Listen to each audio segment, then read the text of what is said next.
Tonight, Mr. Robert Mitchum stars in Wine of the Country from Studio One at CBS. I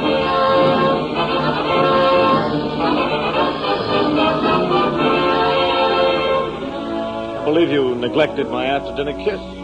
Does this mean, woman, that you no longer love me? Don't talk like that. You're my girl. I'll always be your girl.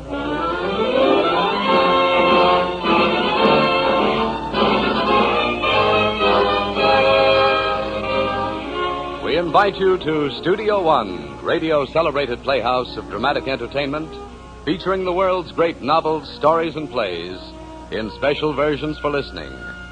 And now, to introduce tonight's great story, here is the director of Studio One, Fletcher Markle. Towns, like men, are often blown by the winds of chance. Tonight, we're concerned with two towns. First, there is Chadhurst, handsome in a green evening of elms, its white New England houses nestling in strict tranquility. Chadhurst tries to remember what is gone, but it cannot. Then there is Three Crow Corners in the south. It sleeps and dozes and yawns. The past is not past. Yesterday is today, and it too cannot remember. We're also concerned with Tate Ravenwill, a young anthropologist who comes from the south to study at the Northern University of Chadhurst. There he meets Ellen Prescott, passionate and tormented, and her cousin, the gentle Catherine. These are the people of Hamilton Basso's powerful novel, Wine of the Country. And heading the cast of our version for listening of Wine of the Country, we have with us in Studio One tonight one of the newest and most individual personalities of Hollywood, Mr. Robert Mitchum. With Mr. Mitchum, you'll be hearing Mercedes McCambridge as Ellen Prescott, Connie Lemke as Catherine, and Everett Sloan as Uncle Jack. Pleased to begin.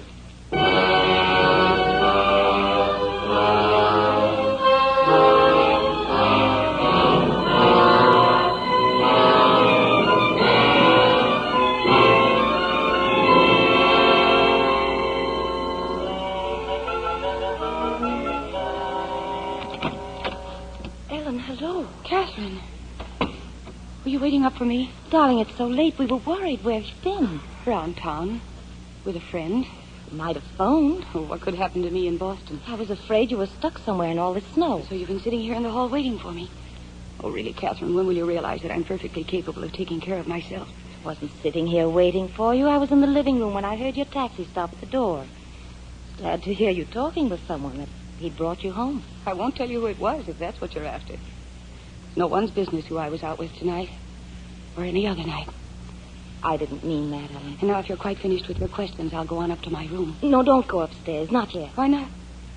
You feel quite all right, don't you? Of course I feel all right. Then come into the library. We have a guest I want you to meet. A guest? One of Uncle Anthony's students? Ellen, you'll be fascinated by this one. His name's Ravenwill. Another anthropologist, I suppose. Naturally. But a most unusual one, and quite specially handsome. He's just come back from the South Seas. How romantic. It really is. He's going to write a book about it and stay here in Chadhurst until he completes his research at the college. Oh, please come in for a little while. All right. I suppose, Dr. Prescott, that you find my conclusion rather far-fetched. Well, not exactly far-fetched, no.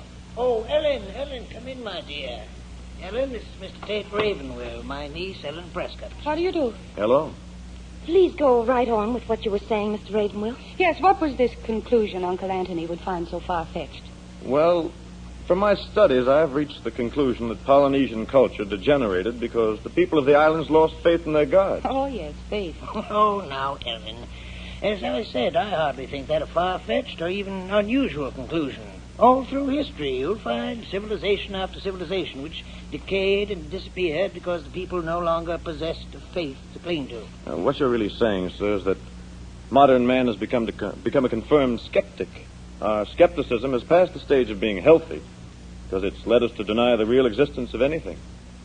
Whether we like it or not, I'm afraid we must admit that the cause of this confusion is the very thing we had hoped would solve our problems for us. Increasing knowledge.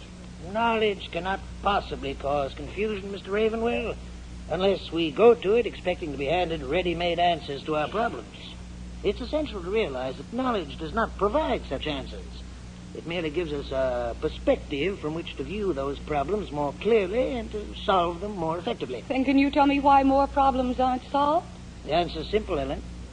Because so few people bother to achieve knowledge. Why don't more people achieve it? Because, my dear, the one thing that mankind seems to find most difficult is thinking. Do you agree, Mr. Ravenwell? Do you find thinking very difficult? Oh, yes, very. Even in the South Seas? More so in the South Seas. Oh, yes. I suppose there are many distractions there. Tell us, are island women as beautiful as they're supposed to be? Yes, some of them are. Now, Ellen, this is hardly the time. Oh, but it is. Romance is the chief characteristic of the South Seas, and I'm sure Mr. Ravenwell didn't neglect that aspect of his research. So, Mr. Ravenwell, since you and Uncle Anthony and all other professors make it your business to tie everything up in neat little packages, suppose you tell us all about romance. I wish I could, Miss Prescott. But romance is a worldwide affliction and not confined to the South Seas, so I could no more undertake to solve its mystery than any other man. And you're no help at all. None. Forgive me. I forgive you. Well, this has been very stimulating. Oh, but you're not leaving so early, Mr. Ravenwell. My schedule calls for a 9 a.m. session at the library, Miss Prescott. Takes a good night's sleep to face that. I'll see Mr. Ravenwell to the door, Catherine. Oh. All right. Good night, Dr. Prescott. Let me know how your work comes along. Indeed, I will. Good night, Miss Prescott. Good night. Please come to see us again. Thanks. You've made quite a conquest, Mr. Ravenwell. Conquest? Yes, Uncle Anthony. I've never seen him so friendly with a stranger. Oh, now, really? No, that's quite true. He's terribly shy. That's the reason. Shyness runs in our family. Catherine has it, too. But you mustn't let her shyness confuse you. I don't think I was confused. What about you? What about me? You shy, too? Oh, my father and I escaped. Well, we must discuss this problem at length sometime. You agreeable to that? Quite agreeable. Fine. Soon? Very soon. Good night, Ellen. Good night, Mr. Ravenwell.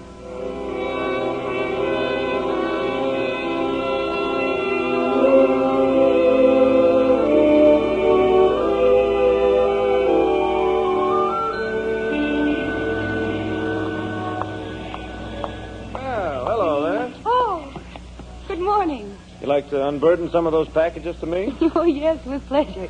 Here you are. There. I thought you said last night you'd be spending this morning at the library.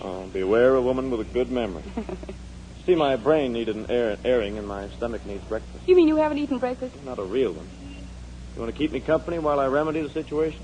Buy you a cup of coffee? I'd love coffee. Fine, where we go? Oh, this little place we're standing in front of is as good as any. All right, let's go. What? Well, you have your choice. You take the packages and I'll open the door, or I'll keep the packages and you open the door. You keep the packages. There we are. Gallant lady. Oh, look, the booth's empty. Head for it. You can put the things down here. Oh. Anything breakable? No, I don't think so. Not in that one. When I shop for groceries, we eat out of cans for a week. Oh, you usually do the shopping? Oh, no, fortunately. But Catherine went skiing with one of her young men this morning. So you get stuck with the shopping? I don't mind.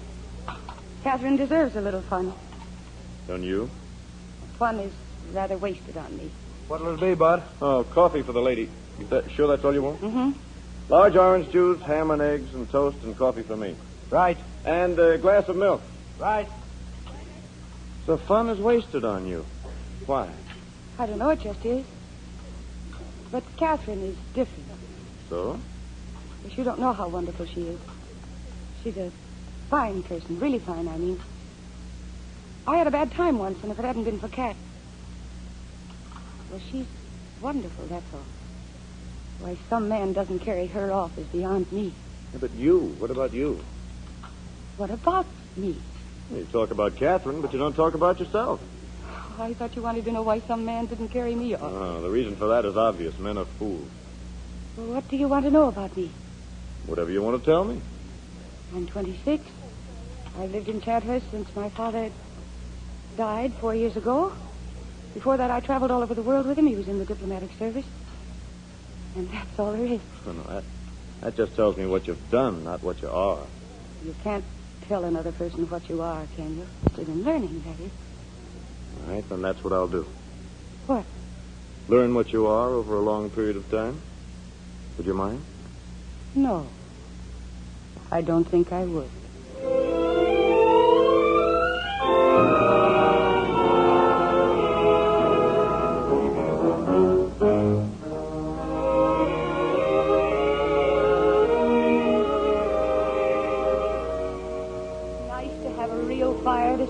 out, isn't it? Especially after one of your short walks in the snow.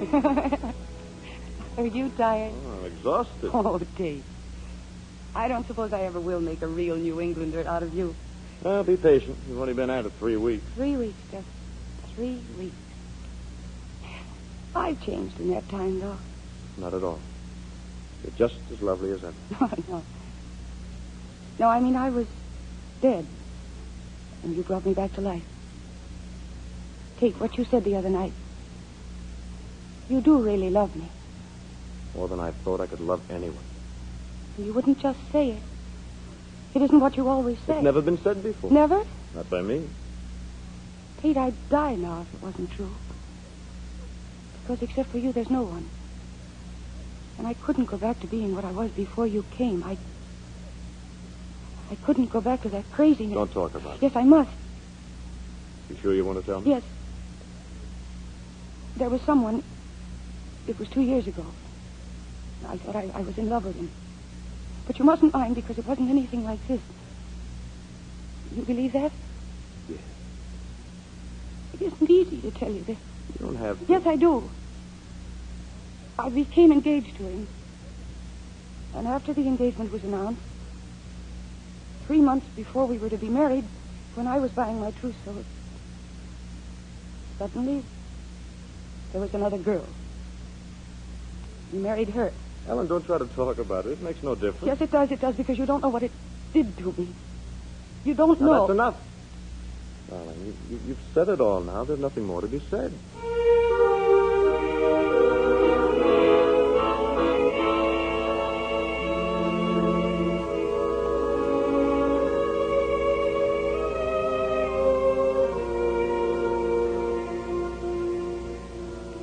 Catherine? Are you asleep? No, I'm not. Don't put on the light. No, Catherine, I want to tell you something. Catherine, Tate and I are going to be married. That's wonderful, dear. But not much of a surprise.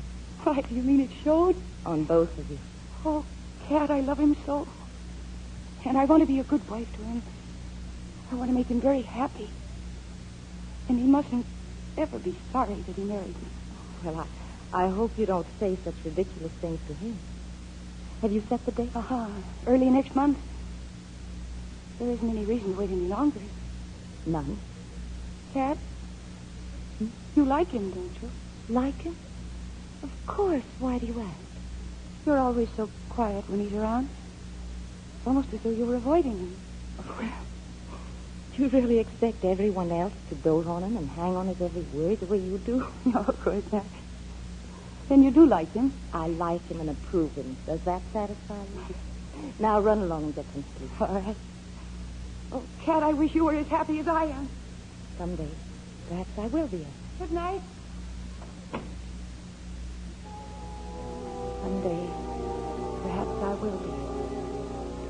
Someday, when there are 2 Tate Ravenwills in the world, one for Ellen Prescott and the other for Catherine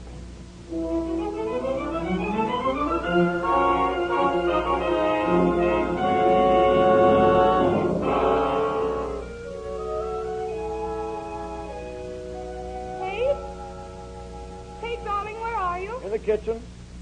I thought you were writing. Man can't work on an empty stomach. Well, you just had lunch an hour ago. Well, my stomach doesn't know it. Oh, Tate Ravenwill, you just don't want to work. You're stalling.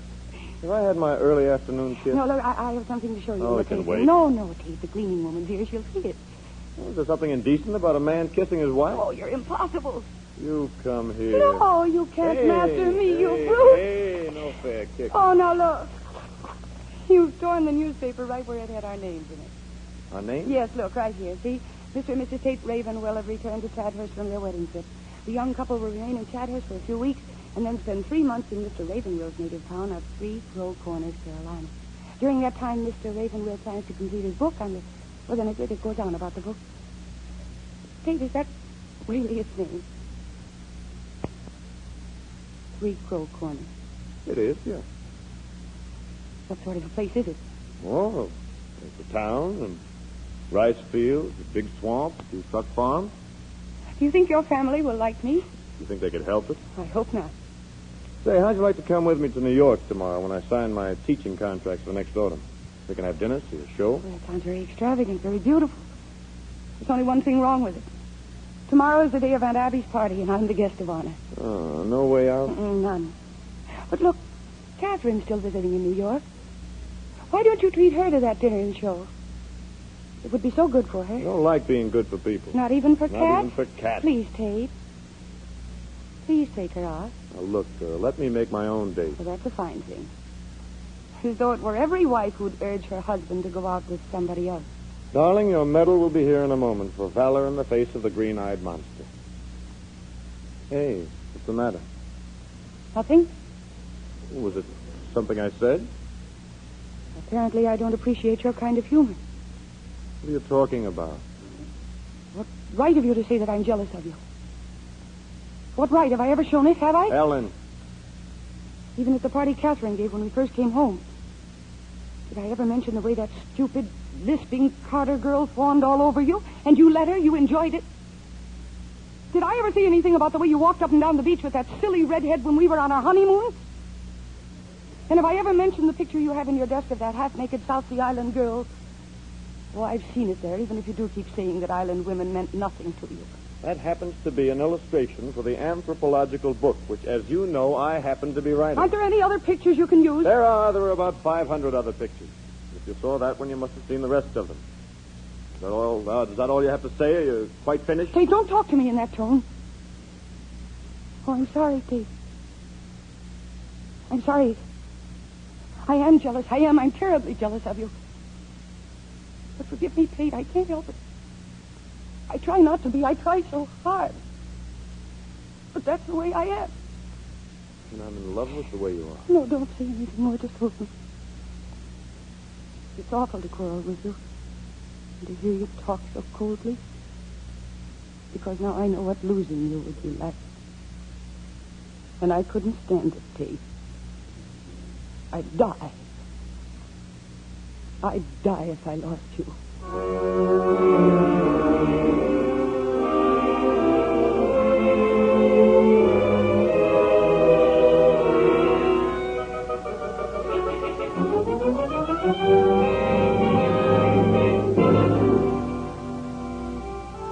Well, Dr. Prescott, what's your verdict? Tate, this book of yours looks like a first-rate piece of work. At least, as far as you've gone. Thank you, sir. I just wish it'd move along a little faster. Oh, don't try to rush it, boy. Just let it grow. Well, so you and Ellen are off to your home tomorrow, huh? You'll enjoy the change, I expect. She's a bit nervous about it. And all young wives are nervous about meeting their husbands' families. To be expected. Everything all right with you and Ellen? Just fine. Ellen is a very complicated girl. Yes, I know that. Truthfully, there are times when I feel that her real self, the Ellen I'm in love with, is trapped somehow. Caught up in some old fear. She's very jealous, you know. Yes. You have a difficult situation to conquer there, Tate. Try to remember that jealousy is an illness and that the cure is unknown. Try to be patient. Be understanding if you can. The chances are that time will bring a cure. She had a trying experience some years ago. Broken engagement. It'll be all right, sir. I'm sure of it. Is Catherine about? I'd better say goodbye to her. Well, she's in the garden, I think. A little early in the year for gardening, isn't it? No, not for Catherine. Well, sir, goodbye for a while. Goodbye, Tate. Let us hear from you.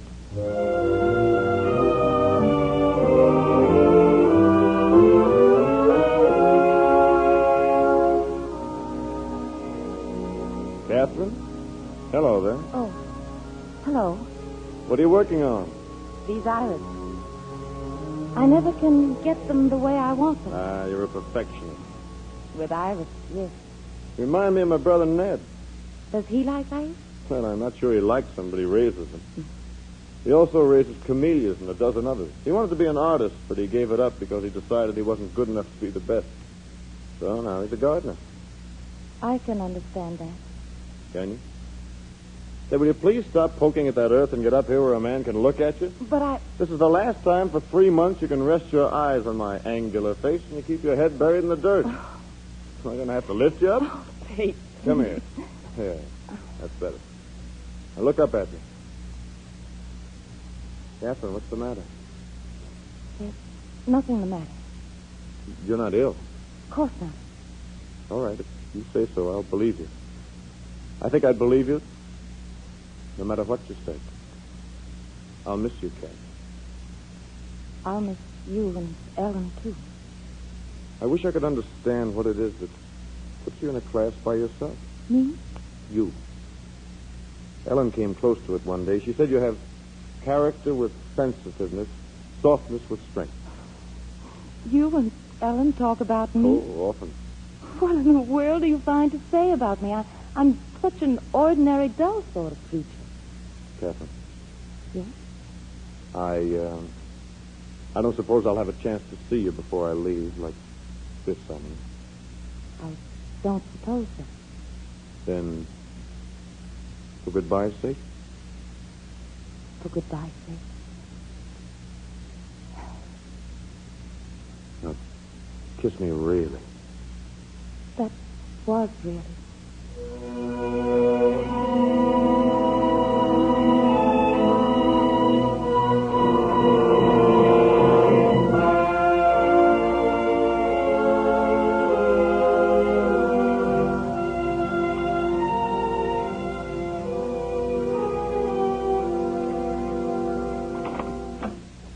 Daddy, Hmm? are you very busy? Not too busy, my dear. What is it? I've had a letter from Ellen. Well, let's hear it. She says, this is just a line to tell you that we're here and to pass on to you my first impressions of Tate's old home. I must say at once that it is strange but not unbeautiful. Our house overlooks a marsh, and there are white herons. It could be a lovely old house. Someone took the trouble to fix it up. It needs painting badly. But so do all the houses around here. I say around here, but the nearest one is more than 6 miles away. Some distant cousins of Tate's live there. I haven't met them yet. In fact, I haven't met anyone yet except Tate's brother Ned, a farmer who cares more for hunting than for his farm, and Ned's wife Marion, who, so far as I can see, doesn't care for anything. It's fearfully hot already. Every bit as hot, if not worse, than it gets in the middle of summer up there. Thank heaven we'll be gone from here by the time the real summer heat arrives. You know, darling, what heat does to me. Write soon and think of me often. Love, Ellen. Mm-hmm. What do you think? I don't think anything, my dear. I just hope for the best.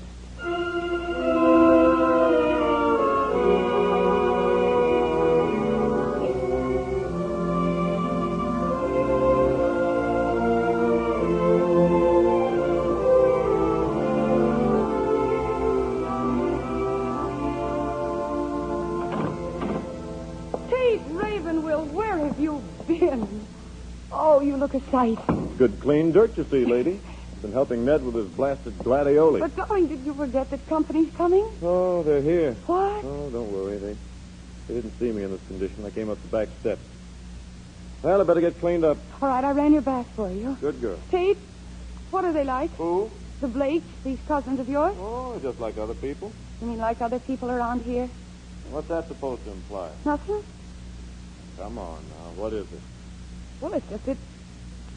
Well, whenever Marion and I go into town, they always call me Tate Ravenwill's Yankee wife. Well, that's what you are, aren't you? Yes, I suppose I am. And what's your Uncle Jack like? Uncle Jack? Oh, he's a highly educated, brilliant man who, for some reason of his own, has decided to bury himself in his backwater and be a country doctor. Is he a good doctor? Very good. As a matter of fact, he's... Oh. Who is it? Me, Marion. May I come in? Oh, Tate, go on. Get into your bath. I'm gone.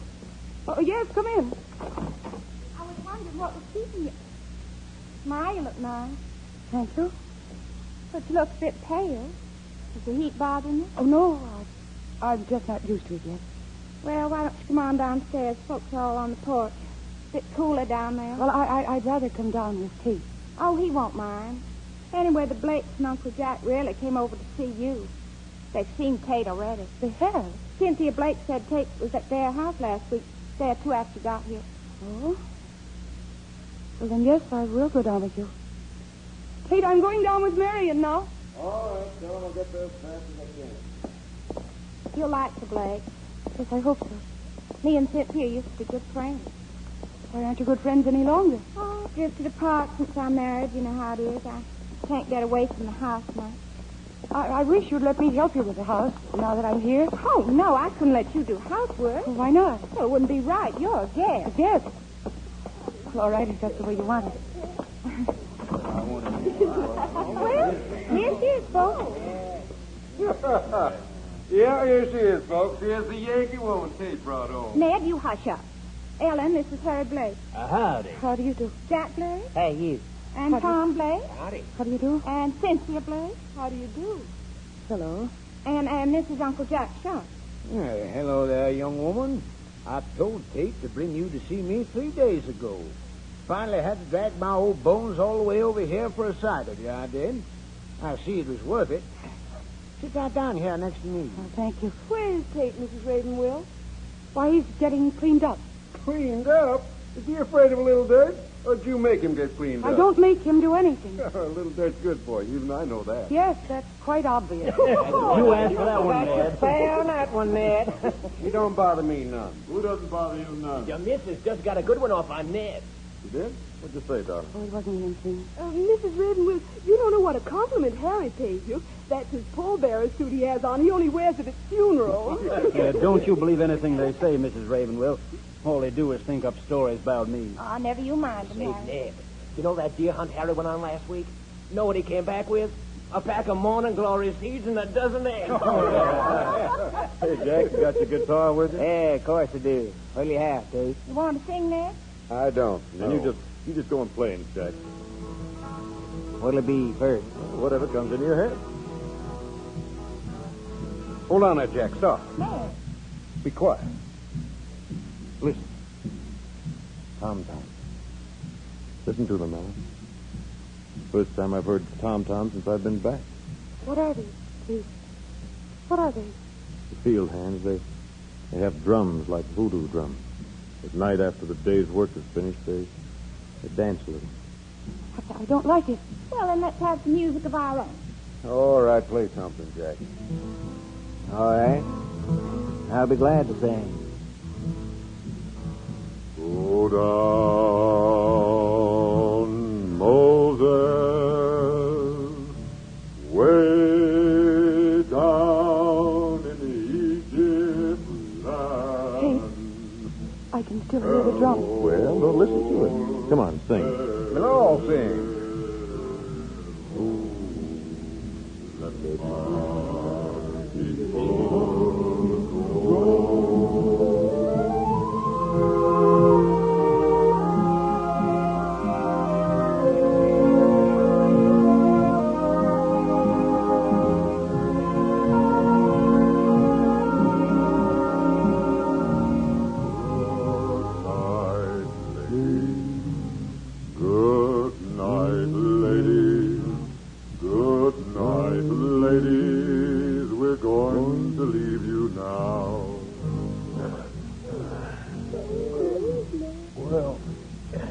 I'm a working man.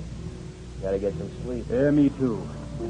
Say, Tate, we're going to the cockfight next Thursday. You and Mrs. drop around. Oh, I don't think I'd like to see a cockfight. Well, good night, Mrs. Ravenwill. We had a fine time. I don't suppose I have to tell you, you spoiled a lot of plans by marrying the nicest man we ever had round here. Come and see us, Tate. You've been away too long. Good night, Mrs. Ravenwill. Good night. Good night. Well, I'm off too, young woman. Tate, you bring her over to see me, you hear? I'll see you soon. So long, Uncle Jack. Is this the first time you've seen Cynthia Blake since we got here, Tate? Why do you ask that? Marion said you were over at her house last week. Well, then you know I've seen her. She's backstairs. Even her perfume is backstairs. Now, Ellen, if you And what don't- did she mean by saying you've been away too long? Ellen, please, don't let your imagination... Imagination.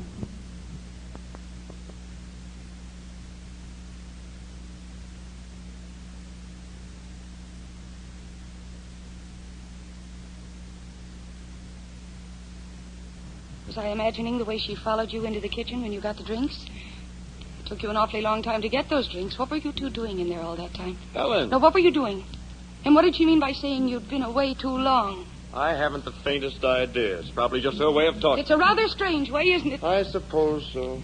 Do you mind if we go in? I'm dog-tired. Tate, I'm sorry. I didn't mean anything. I'm not jealous of her. Truly, I'm not. I know, Tate, I want to love your people. And I want them to like me, and I want to see and love this country the way you do, but it's also very strange. And I'm frightened, Tate. I'm terribly frightened. Ellen, I mean, we can leave here tomorrow if you'd like. No, I want to stay. I won't run away. And I'll be all right. Truly, I will. Sure? Yes. This will never happen again. I promise you. It will never happen again.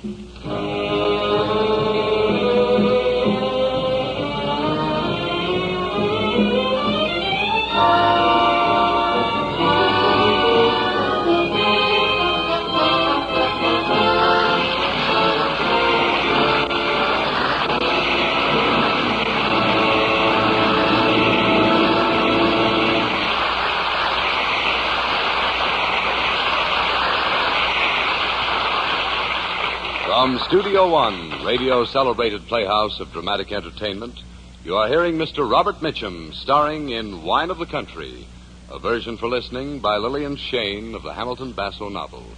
Studio One will resume after the customary pause for station identification. This is CBS, the Columbia Broadcasting System.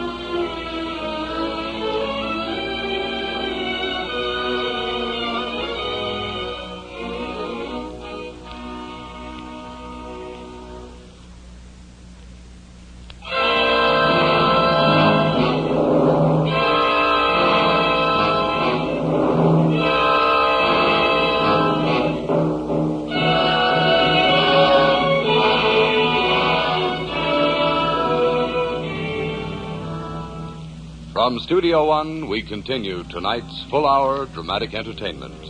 Mr. Robert Mitchum stars in Fletcher Markle's production of Wine of the Country by Hamilton Basso.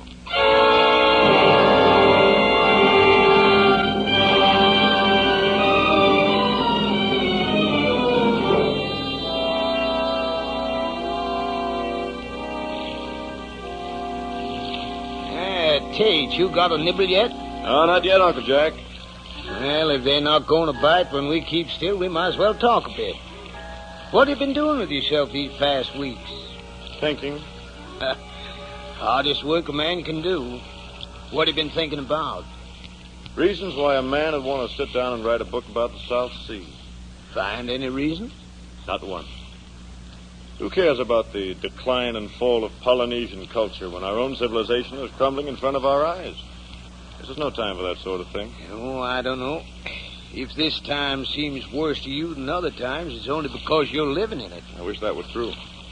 What are you grappling for, boy? Oh, Uncle Jack, for years I thought I was on the track of something. Something that would light up the blackness. Something that would answer man's old question of why he's here, what life is, what it means. Just like the rest of them, you are. Get thrown the moment you realize that life is a thing of infinite variety and complexity. You get scared when it comes home to you that it takes more knowledge to understand a single human experience than it does to make vast generalizations about the future of the world. I have to laugh. Here are all these people making blueprints about the future, talking about waves and revolutions and cycles.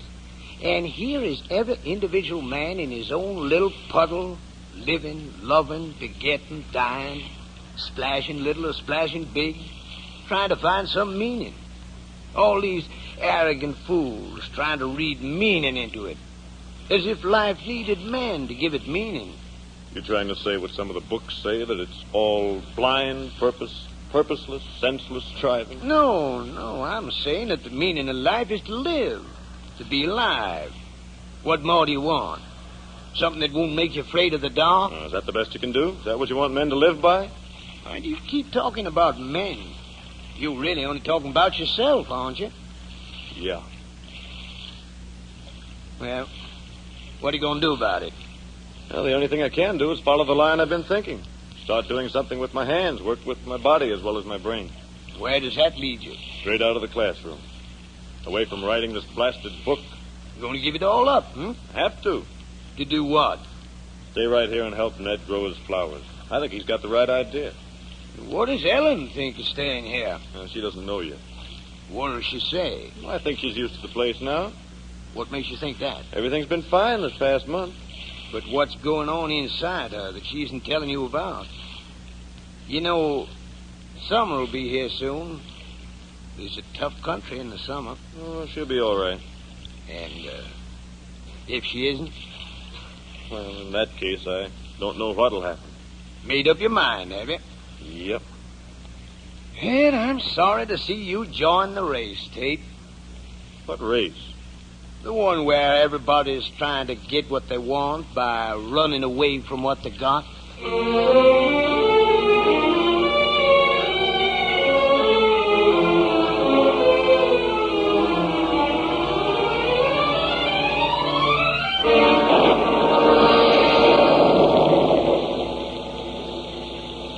Ellen? Yes, You feeling better now that the rain has started? I'm fine. Why don't you tell the truth? I am telling the truth. Tate, I wish that you'd let me help you. Help? Yes, I mean with the farm. Couldn't I do the bookkeeping for you? I'd like to have something to do around here. Oh, honey, you'd never be able to make head or tail of those books. When I took the place over from Ned, I didn't realize what a mess he'd made of it. We were mortgaged, and well, we got an awful lot of debts. Can't you get Ned to settle down and be of a little more help to you? Oh, you know how he is, Ellen. Well, what pleasure does he get from that incessant hunting of animals and birds? Where does he go? What does he do when he disappears for days at a time? Don't let Ned bother you, darling.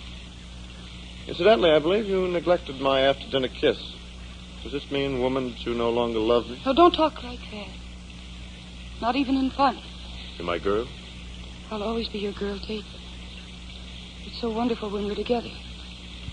But we're not always together. Sometimes you go away from me. Hold me close.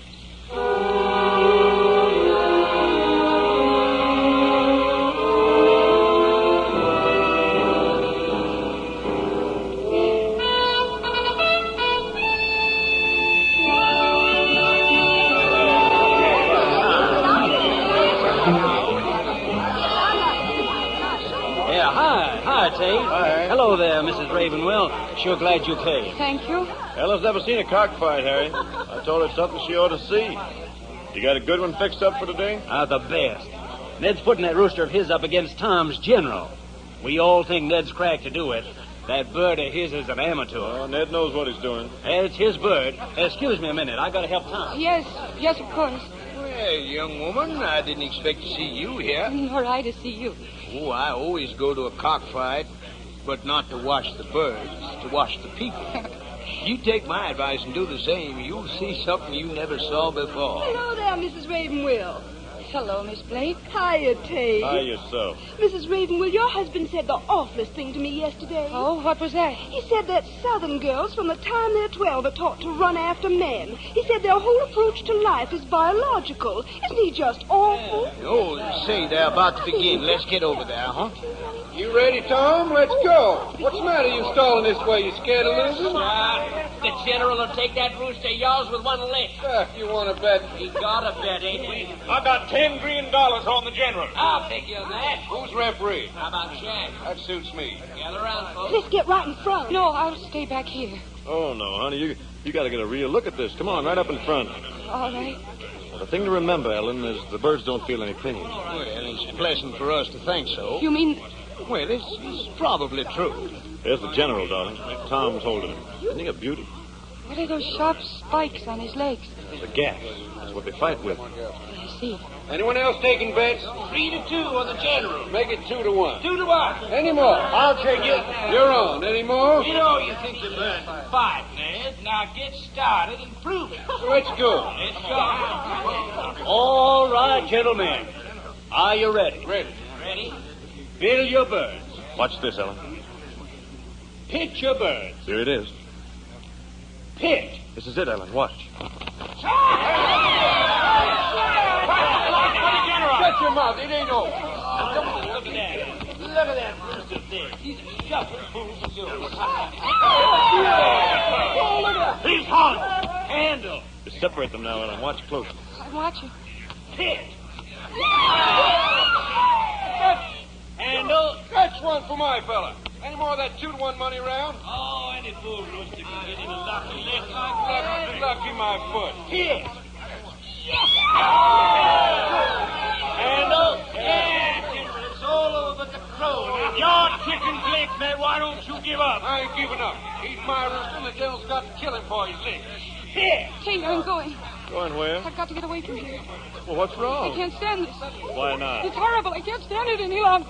Ellen, I'd prefer that you not make a scene here and that you stay right where you are until this is over. The general's dead. My bird licked the general. A payoff now. Payoff. What do you think of our cockfight? Frankly, Miss Blake, I think it's the most vicious and vile spectacle I ever hoped to see. Oh, really? Really. Furthermore, I think that anyone who can possibly get any enjoyment out of it must be vicious and vile, too.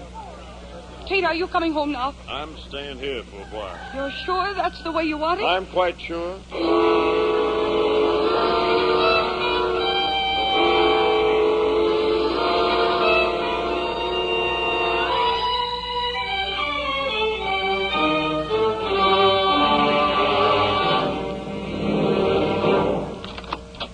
Ellen? Yes? Aren't you coming downstairs? No. Well, the Blakes are beginning to think it's strange that their hostess hasn't shown up. I'm amazed to hear they even noticed my absence. However, I suppose one of them is taking full advantage of it. What does that mean? Why don't you come out and say it? If there's anything sticking in your craw... You'll not talk to me like that. I won't stand for your barnyard abuse. Oh, these days everything I say is called abuse. You're getting to be impossible. Nothing pleases you anymore. What have I got to be pleased about? You've got nothing to be displeased about. Haven't I? No, you haven't. I'll be judge of that. Well, I'm getting tired of it. Sick and tired of it. Tate!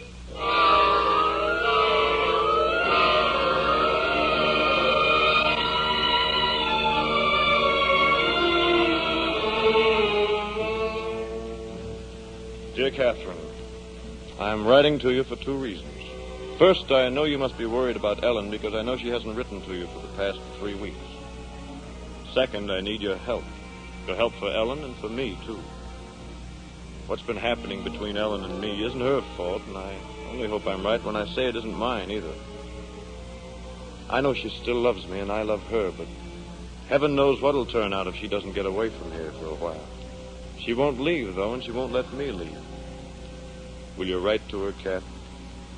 Tell her you want to take a trip, that you need her to go with you. Tell her anything at all, but I beg of you, Cat, if Ellen's health and happiness mean anything to you, if you hold any hope for our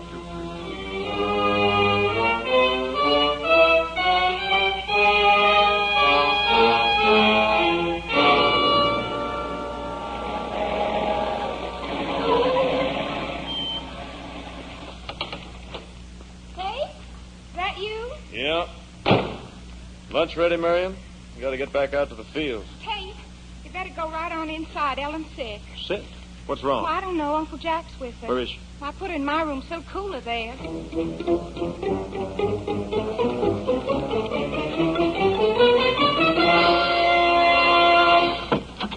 Ellen. Who told you to come storming in here like that? Ellen, what's wrong?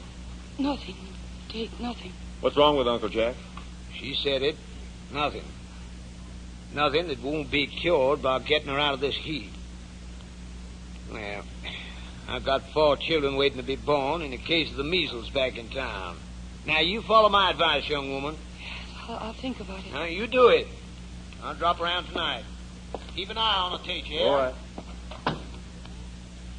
Is there anything I can do, Ellen? No, not a thing. What did Uncle Jack advise? Oh, he wants me to leave here for the rest of the summer. Well, why don't you do it? Ellen, why do you want to make yourself sick? I can't see you looking like this. Ellen, please, be sensible. Go for a trip with Catherine. You can have a fine time together, and then after the summer's over... Why don't you say it? Why don't you say that you want to get rid of me? Won't you try to understand? I do understand, perfect. Let's not talk about it anymore now. You think it'll... I don't have to think. I know that you're sorry you ever married me. I know that. Why shouldn't you be sorry? Please, Ellen, please. Oh, why shouldn't you? Haven't I made these last few months a nightmare for you? Well, haven't I? Answer me. Please. Ellen, please. Oh, stop saying please, Ellen, please, as though you're an idiot. Do you think I don't know why everybody here hates me? I don't belong here, that's all. I'm not one of them. I'm different. All right, I'm a Yankee woman. I can't help it. Ellen. And now... Ellen. Now you've engineered this elaborate conspiracy to get rid of me. You'll do anything for a little peace, won't you? Even if it's just for a few months. Do you think that I didn't know about it? Catherine told me that you wrote to her, that you asked her to suggest a trip. Because you were worried about my health, you told her. Because you want to get rid of me, you mean. She told me all about it. And you really thought I didn't know. Stop that. Stop, I tell you. Oh, don't you come near me. You stop it or I'll shake you to Oh, you don't. Stop it. Let go of me. Not until you stop. Let go of me. Ellen. I didn't mean to do that, Date. I didn't... Date, that wasn't me talking. It wasn't. It was the fever. It was just this place. You know that's what it was? You know that, don't you? Yes, darling, I know. And you're right, too. I've got to get away. And I'll write to Catherine and... Oh, no, you go out. You send Catherine a wire. And then she'll come here. And she and I will go for a long trip. I've got to get away from this place.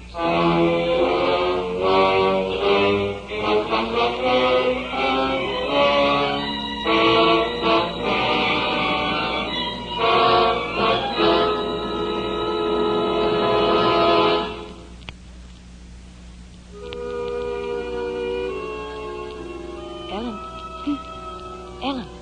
What? Catherine. Oh, Cat, I'm so glad you're here. Oh, Cat, I'm so glad. Not half as glad as I am to be here. Let me look at you. No, don't. I'm awful to look at. Kate says you've been very sick these past few days. Kind of him to put it that way. I've been out of my head. Nonsense. No, it's true. I know the queer things I've been doing, Cat. When you're just beginning to go mad, you still realize that the things you do are queer. Ellen, don't talk. Cat, you don't know what it's been like here.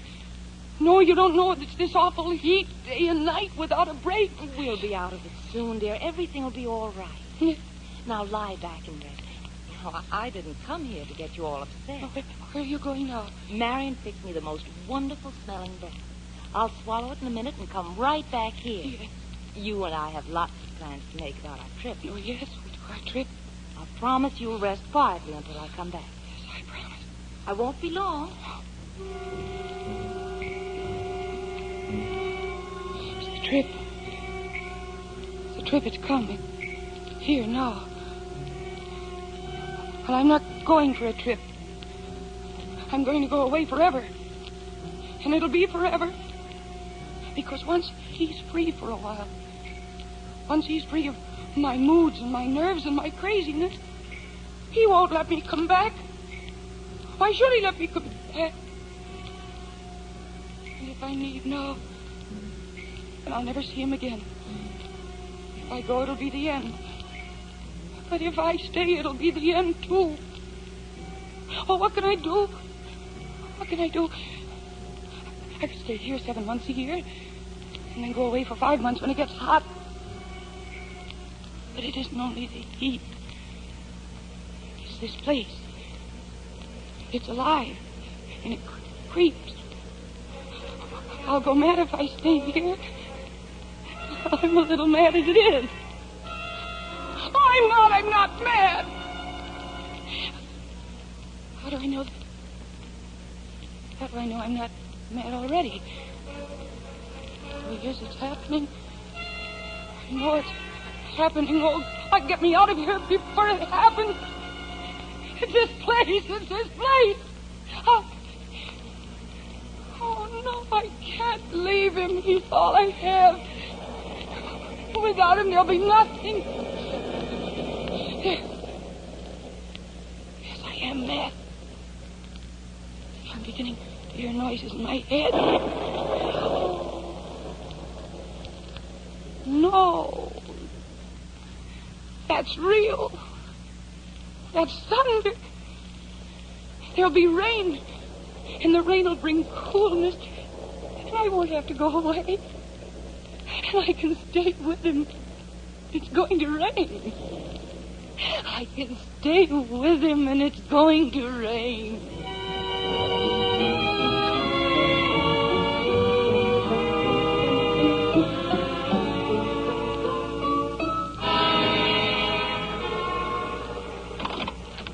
Ellen, what are you doing out here? Get back in the house. No. Get back into bed. No, Marion, no. I've got to see him. Well, Where is Tate? Where is he?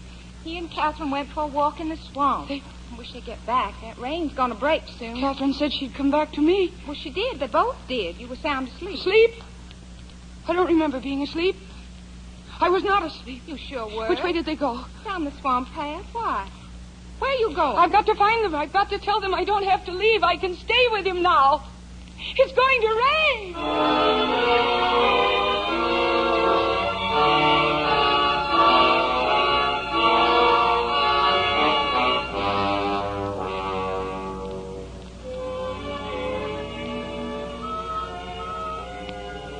This country of yours is very beautiful, Tate. You really like it? I don't know whether like is the word for it, but certainly fascinated. I'm not used to having orchids grow under my feet. Fitting carpet for you. My, how gallant you've become. Oh, it's wonderful to have you here, Kath. You're a real good luck piece. The moment you're around, everything turns right side up again. I'm still trying to figure out your secret, you know. Well, it really isn't worth the effort. I disagree. Anyone who can have the effect you have on people should be forced to tell how they do it. Why, within 5 minutes you had Marion jabbering away and laughing like I've never heard her before. She even let you wash the dishes. Is that a great favor? Marion doesn't let guests work in her house. But I'm not a guest. That's what I mean. Oh, Tate, what kind of flower is that? Snake mouth. Such lovely things grow wild here in the swamp? Yes, they do. Like to have one? Oh, yes. Nothing simpler. There you are. How perfect it is. Catherine, Yes? for hello's sake. For hello's sake.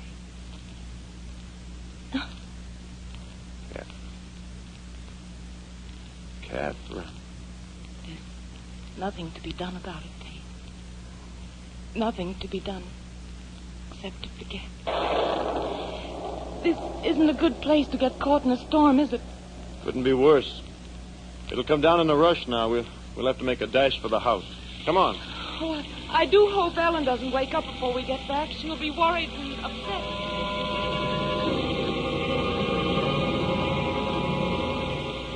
No. It can't be Catherine and Tate. Oh, but it's true. It's true. The two people I love most. Oh, no.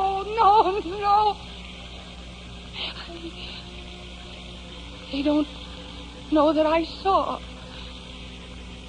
They don't know that I know.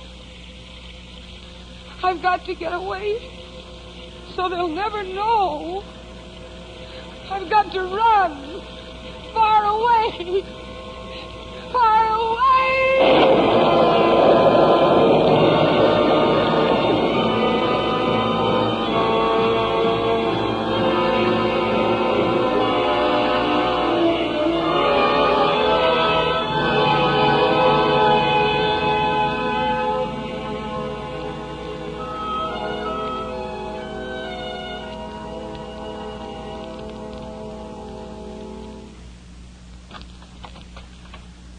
Daddy, Come in, dear.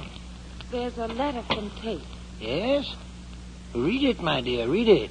He says, I thought you'd want to know that I'm beginning, at last, to wake up from the nightmare of these past 3 months since Ellen's death. Of course, there are times when I live over in the space of a few seconds. The full terror and horror of that 6-day search in the swamp. I again stumble over every upturned tree. I again feel my feet sink into the mire. I again see that crumpled form huddled against the storm. Now there are many empty places in the house, and it's our nature to try to fill empty places with words. You'd be surprised to learn I finished my book. Yes, I went back to it. I came to my senses.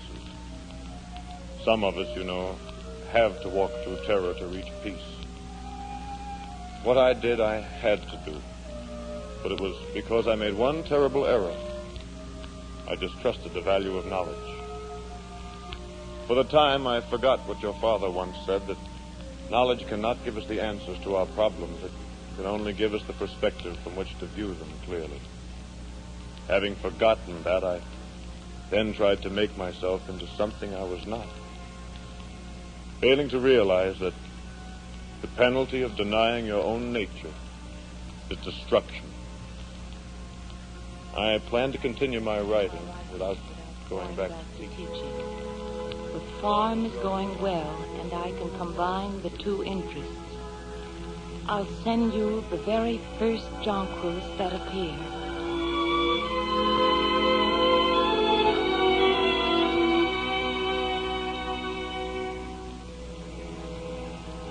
Daddy. Yes, Catherine? Someday I'm going to him.